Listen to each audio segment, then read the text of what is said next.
venido adelante para grabar, cabrón. Luego te cambio. Pues.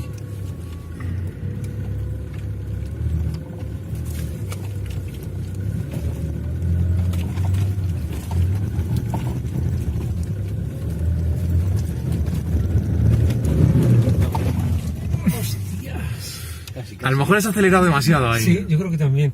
Y por eso derrapaba, ¿verdad? Vamos para abajo.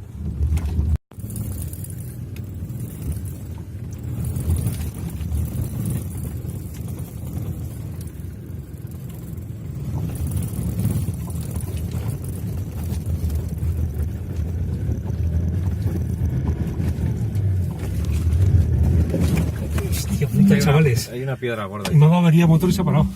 Ah, se ha parado el coche. Se ha quedado. Es que no sé si hay una piedra aquí. Ya. Sí, vamos a bajar. Y justo cuando la pillas, empieza a patinar. Espera.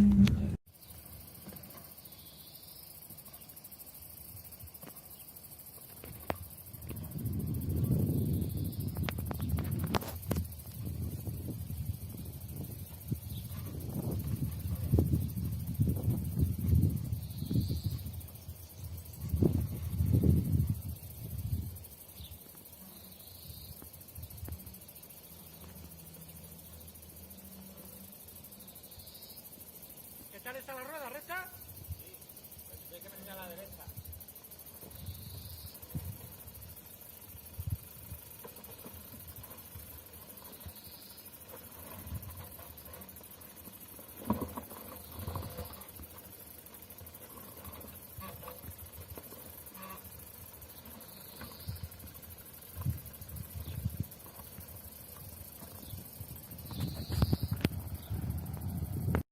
Pero ya quitaré ahí. Voy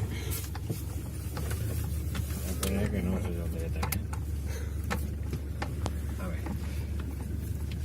Vete suave, vete suave.